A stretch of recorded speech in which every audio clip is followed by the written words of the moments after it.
when he hesitated to get out of his car and looked at the two young black men, both under 16, with suspicion, immediately thinking they must be up to no good. But he continued to my front door. They followed him and attacked him with a sword, almost decapitating him. Thankfully, by the grace of God, and unlike many other victims of violent crime, my brother lived. And I'm humbled by the conviction and the sense of purpose that he demonstrated after the attack. He worked at a not-for-profit for several years, developing after-school programs, serving as a mentor to many young people, and working in several recreation centers throughout the city. He continues the relationship with his mentees to this day. He, along with many other black men in our community, inspire me.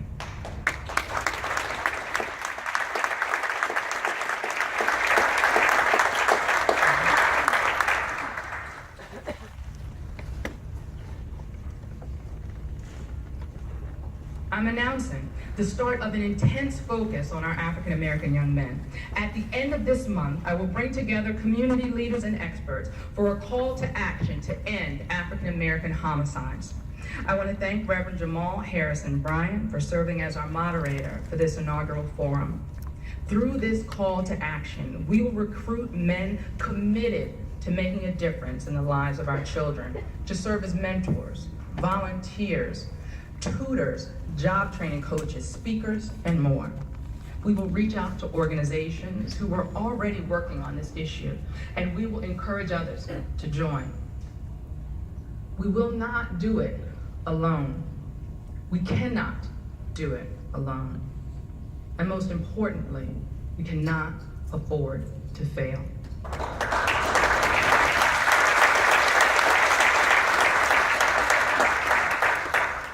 As we focus on the youth of our city, we know that growing Baltimore means creating more recreation opportunities for them.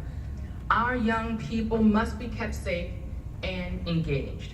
Before I came into office, the city was closing recreation centers without any substantive plan for how to fill in the gaps. I knew that we could do better. In Morrill Park, we opened the city's first newly constructed recreation center in nearly a decade.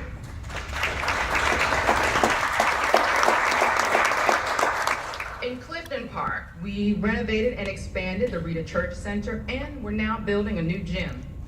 In Park Heights, we're expanding C.C. Jackson to complement the new athletic fields.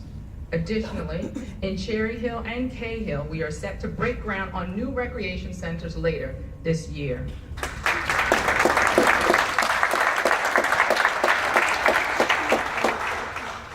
But if we really care about quality recreation for our kids, we need access to more funding. That's why my administration has put forward a proposal to sell a few downtown garages and use that money to build recreation centers.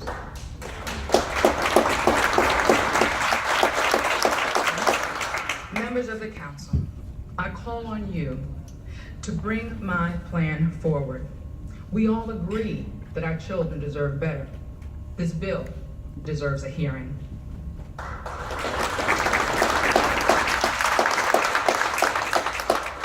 This work will complement the most significant schools construction effort in our city's history. The nearly $1 billion investment will make major improvements to our school buildings, which are the oldest in the state. The success of our schools is measured not solely by the quality of the buildings, but more importantly, by the achievements of our children and our students, of our teachers in the classroom.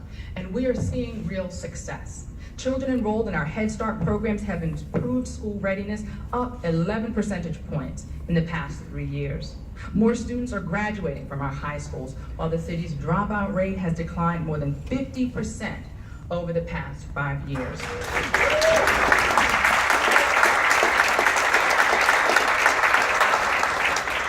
Overall, enrollment is up and our public charter schools are in high demand.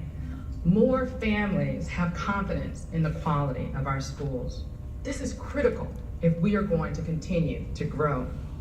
I would like to take a moment to thank and recognize our school CEO, Dr. Gregory Thornton, for his work during his first 9 months.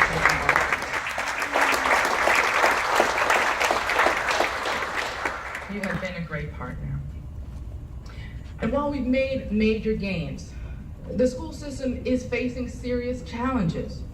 Like many of you, I am deeply troubled by the proposed state cuts in funding to our city schools. Yes, I realize that our schools face their own budget challenges that must be addressed, but the state should not compound the problem with additional cuts. Like our governor, I encountered significant budget challenges when I first took office, but I set priorities and made sure that they were protected. We cannot allow the state to balance its budget at the expense of our children's future.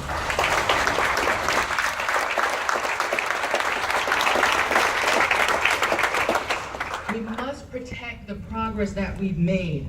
And I pledge to continue my work with my partners in Annapolis to protect funding for Baltimore City schools.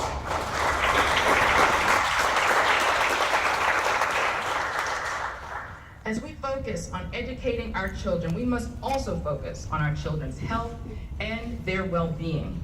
That's why I'm so proud of the Be More for Healthy Babies initiative. Since 2010, we have seen a 24% decline in our infant mortality rate in Baltimore City, as well as a 30%, we can clap for that. I have one more for you, a 32% decline in our teen birth rate.